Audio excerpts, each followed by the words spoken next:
Salut à tous, bienvenue sur le plateau de Zouk TV avec votre émission Quoi de neuf que vous attendez quotidiennement. Et aujourd'hui, nous allons parler santé. Nous allons parler santé avec des problématiques qui nous intéressent, un pays en plein vieillissement, on va dire ça comme ça. Et sur le plateau, j'ai le docteur Fanon qu'on ne présente plus. Alors, docteur Fanon, bonjour, bonsoir. Bonjour, merci de votre invitation. Oui. Et puis de l'autre côté, j'ai également le Lions Club, qui est au cœur de l'événementiel. C'est Audrey qui est là, Audrey Pommier. Audrey Pommier-Flobinus, voilà. Je suis en charge de la communication au Lions Club de Fort-de-France, doyen des Antilles Guyane françaises. Voilà, donc opportunité, honneur aux dames. Pourquoi le Lions Club a-t-il choisi cette problématique pour l'événement qu'on va parce que la mission du Lions Club, la mission essentielle du Lions Club est de servir sa population au plus près. Et c'est une question qui nous interpelle. Le vieillissement de la population. Nous sommes dans le top 5 des plus vieux départements de France. Et donc, la situation de la santé des usagers nous interpelle. Donc, nous avons décidé de mettre en place une conférence débat pour apporter une information plus près de la population sur le sujet du vieillissement, notamment sur la maladie d'Alzheimer. Donc, dans le cadre de nos œuvres sociales. Nos œuvres sociales, ce sont toutes les actions qu'on va mettre en place pour servir notre population, à savoir sur plusieurs thématiques comme le champ de la cécité, du diabète, du cancer infantile et j'en passe. Nous avons décidé cette fois-ci de porter notre contribution sur le champ de la maladie d'Alzheimer. Alors là, on va se tourner vers le spécialiste, le technicien, on va dire, le docteur Fanon, un contexte social. La Martinique est soumise à un vieillissement démographique. Bon, on ne va pas entrer dans des considérations historiques. Est-ce que ça commence à se sentir sérieusement là maintenant? Alors, la Martinique est devenue, depuis 2022, le département le plus vieux de France. Ça, c'est une première information. Oui. Ce que disait tout à l'heure Audrey Pommier, c'est que non seulement on est devenu le département le plus vieux de France, mais aussi on est devenu une des 5 zones dites bleues où on retrouve le plus grand nombre de centenaires. Alors bon, on va rester dans... Alors là maintenant, qui dit vieillissement, etc., il nous manque... Est-ce que, en gros, encore, les jeunes ne font plus d'enfants, parce qu'on constate des fois que... Ça vient de quoi? Les causes du vieillissement. On va aux sources. Ouais. Les causes du vieillissement, elles sont multiples. D'une part, la première, c'est une baisse de la natalité, donc on ne fait plus d'enfants, donc il n'y a pas de renouvellement de la population. Et la deuxième cause, c'est le vieillissement dit par le haut, c'est-à-dire les personnes vieillissent de plus en plus. Il y a 40 ans, l'espérance de vie était de 67 ans.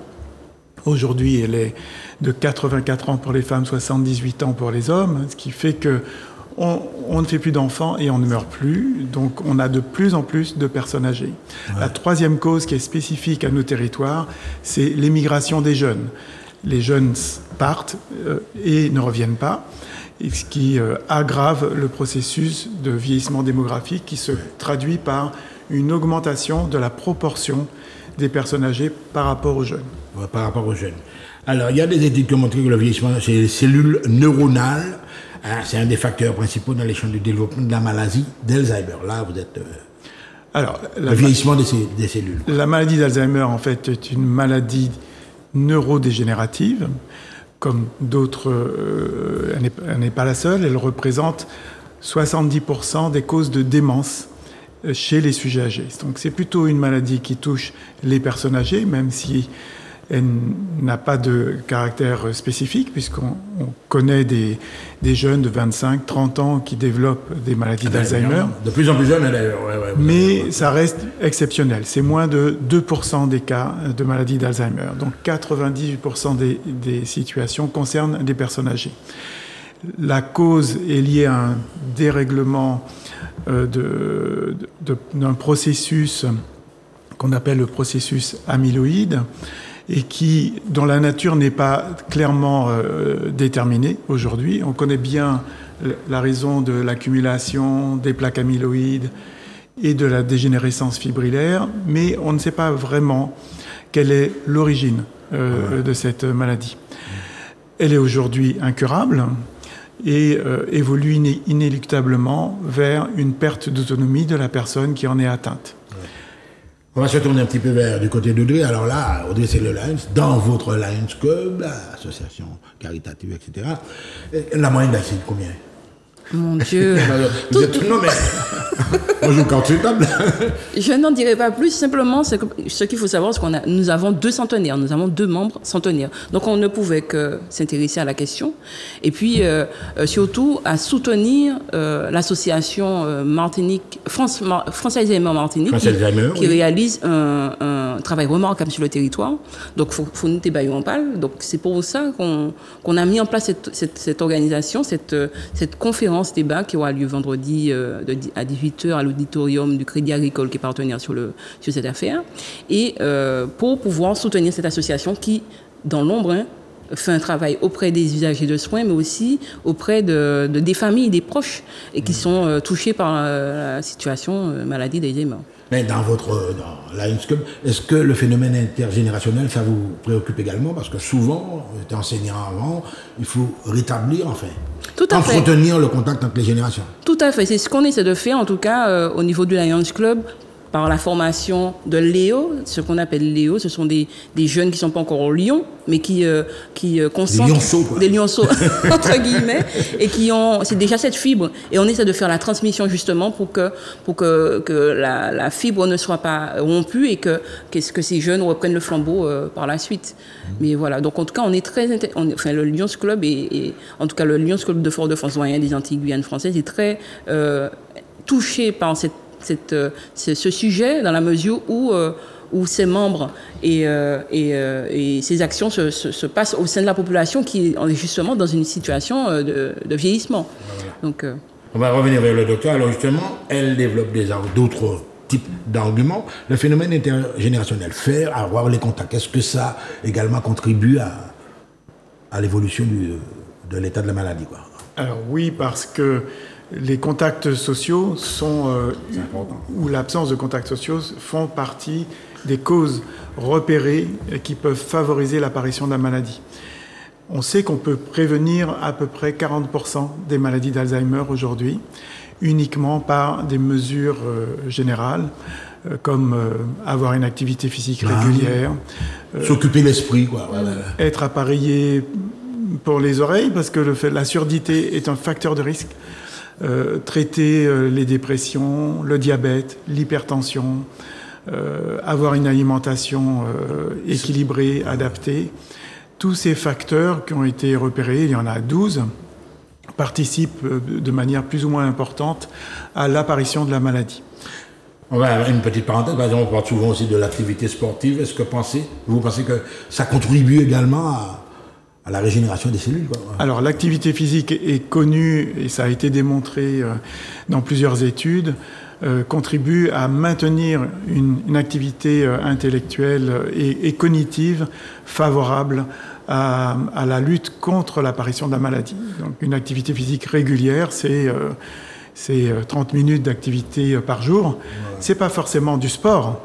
Ça peut être simplement bouger, quoi, aller monter un escalier, faire le ménage, le jardinage, des activités personnelles. Et toutes les études, notamment celles qui s'intéressent au vieillissement et aux centenaires, ont montré que toutes ces personnes qui ont dépassé l'âge de 100 ans, voire de 110 ans, ont toutes comme point commun d'avoir une activité physique importante, prolongée au-delà de 80 ans, ce qui montre que l'âge n'est pas une contre-indication à faire des efforts. Voilà, donc on va se tourner également là encore vers Audrey. Alors de votre côté, tout ce qu'il vient de dire concernant l'activité physique, on n'a pas besoin je ne vais pas dire de grands moyens. Est-ce que vous organisez certains événementiels où il est question également de se dépenser Tout à fait. Régulièrement avec le club, nous organisons ce qu'on appelle des marches, des randonnées pédestres, où on invite tout le monde a participé.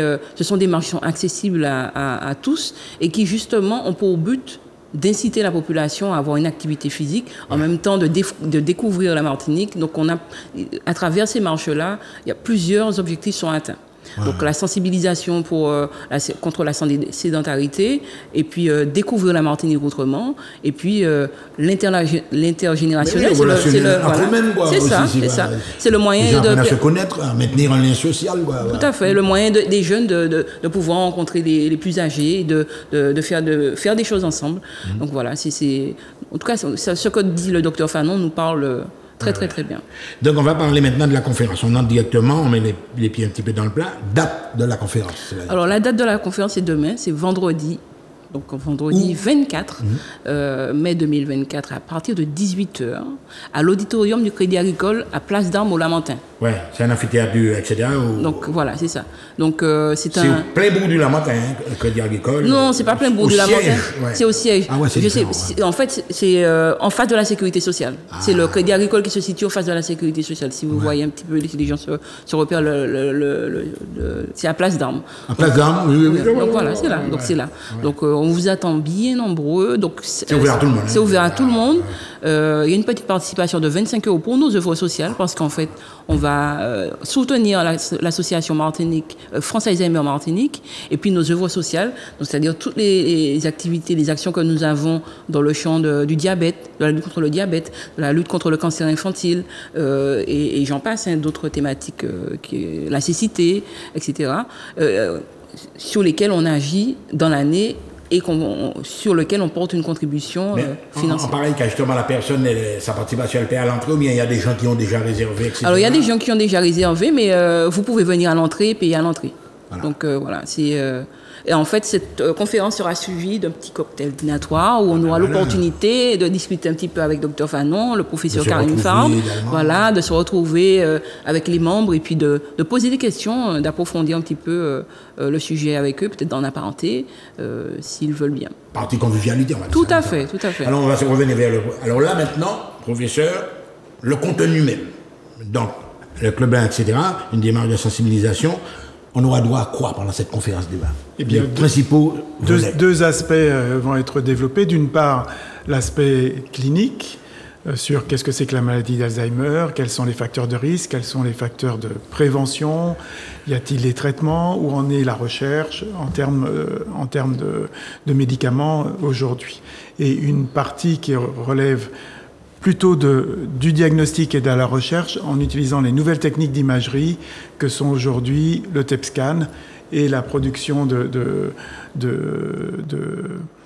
des produits qui vont être utilisés dans le TEP scan à travers le cyclotron. Alors, explicite un petit peu, le TEP scan, bon, celui qui ne sait pas, il écoute. Alors, le TEP scan, c'est tomographie par émission de positons. C'est une technique d'imagerie qui permet, à l'aide de traceurs radioactifs, de pouvoir marquer certaines molécules spécifiques des maladies que l'on recherche. Alors, des TEP scans, ça existe depuis 40 ans, hein. C'est pas nouveau. Il se trouve que celui dont le CHU vient de se doter est un des TEP scans de dernière génération et qui permet c'est plus connu dans l'évaluation, le diagnostic et la recherche dans le cancer ou dans les cancers. Mais la deuxième pathologie sur laquelle le cyclotron et les TEP scans sont utilisés dans le monde, ce sont les maladies neurodégénératives. Alors, professeur, on va rester avec vous, docteur, professeur, comme vous voulez. Alors, vous développez devant les gens, etc. Ils écoutent. Est-ce qu'il y a une imagerie derrière? Est-ce qu'il y a une animation qui évoque tout ce que vous faites là? Oui. Bien entendu, il y aura une projection mais évidemment, d'images et de textes qui vont appuyer le contenu même de la conférence, quoi. Des intervenants. Oui. Quand vous me dites des intervenants, vous serez combien à peu près à intervenir? On sera à peu près 2. 2. Oui. Il y a il y a des professionnels voilà, il y aura, qui seront avec vous également pour le professeur Fard, qui est le directeur du centre d'imagerie caribéen et qui gère notamment le cyclotron et le TEP scan, ici au CHU de la Martinique, et qui va développer toute cette partie diagnostique et également la recherche dans le cancer, la recherche dans la maladie d'Alzheimer. Et moi, je traiterai la partie clinique, c'est-à-dire le diagnostic, la prise en charge, les traitements de cette maladie qui est tellement fréquente que nous avons tous autour de nous quelqu'un qui a la maladie d'Alzheimer. Et si jamais vous n'en voyez pas dans votre entourage, c'est que le diagnostic n'a pas été porté. Mais elle existe. Ouais. Mais vous-même, au niveau du LAMS, je me coupe vers Audrey, alors, au niveau du LAMS, est-ce que vous avez déjà, il y a une politique quand même de communication qui se fait autour de cet événementiel-là, oui. Au niveau des EHPAD, etc., des structures censées peut-être héberger des grandes personnes, quoi. Est-ce que vous avez mené une politique d'invitation? Voilà, on va dire ça comme ça. Eh bien, on a fait ce qu'on a pu avec les moyens du bureau. Donc, on a effectivement mis en place une campagne de communication. Je ne sais pas si elle a atteint justement toutes ses cibles. Donc, ce sera pour nous un premier test pour voir si la cible a été atteinte. Et on vous remercie aujourd'hui de nous recevoir afin de nous aider à porter ce message. Mais nous comptons surtout aussi sur l'association France Alzheimer Martinique pour pouvoir relayer ce message auprès de ses membres et des concernés pour pouvoir en fait participer au plus largement à la sensibilisation des usagers. Mais en tout cas, c'est la première fois qu'on met en place. C'est la première expérience. C'est la première fois qu'on met en place cette thématique d'action. Donc, ce ne sera pas la dernière. Et donc, puisqu'en fait, dans le contexte dans lequel on est, on ne peut pas faire autrement. À Martinique, la population vieillit, qu'on le veuille ou non. Et on est obligé, en tout cas, de se pencher sur cette question-là. Donc, docteur Fanon, effectivement, on voit, il y a un volet, on va dire, de techniciens, mais il y a également le problème des aidants. Parce que souvent, dans ces cas de figure, vous avez des gens qui sont en contact avec les familles, qui ne sont pas forcément qui sont pas des parents parfois. Est-ce que ça les intéresse directement, ça? Ça les intéresse directement. On a d'ailleurs déjà organisé au même endroit, à l'amphithéâtre du Crédit Agricole, une réunion avec France Alzheimer Martinique sur les aidants, spécifiquement sur les aidants. On l'a fait ça il y a déjà quelques années. C'est une problématique qui est majeure, parce qu'aujourd'hui, c'est grâce à l'investissement. Mais c'est eux qui font le relais, des aidants que les personnes peuvent rester à domicile le plus longtemps possible. Quand on sait qu'il existe aujourd'hui, on peut estimer à 11 000 personnes le nombre de malades en Martinique, qu'il y a 1700 personnes dans les EHPAD, ce qui veut dire que l'essentiel des malades reste à domicile et qu'il faut absolument accompagner et associer les aidants à toutes les actions qui sont organisées autour du soutien à domicile des malades d'Alzheimer. Oui, mais dans le cas de l'aidant, on peut poser le problème à Audrey aussi. Souvent, l'aidant, il vient faire son job, etc. Il y a une motivation qui joue. Il y a des relations qui se créent entre l'aidant et le patient. Je pense que là aussi un travail de conscientisation s'impose. C'est ça. Et je vais revenir sur ce que je disais tout à l'heure. C'est surtout pour ça que nous avons choisi d'aider l'association France Alzheimer Martinique, qui justement réalise un travail auprès des aidants remarquable. Nous avons eu l'occasion de les rencontrer en fait pour nous présenter pour l'organisation de cette conférence débat, et ils nous ont fait remonter un certain nombre d'informations qui vont en lien avec ce que disait le docteur Jean-Luc Fanon, à savoir la difficulté des aidants, alors la proximité, quand elle est facile quand le lien est filial avec le proche. Mais quand c'est le voisin qui vient, des fois parfois ça peut être désagréable, mais même ça peut être tendu des fois. Tout à fait. Ça peut au contraire compliqué. Exactement. On passe à cassipoter Madame Daïk avec nous tous les jours. Et puis souvent, des fois, la personne, les usagers, les aidants, certains aidants ne comprennent pas la maladie. Donc, ils associent ça au magico-religieux. Ça peut arriver aussi. On est dans cette culture-là c'est ça.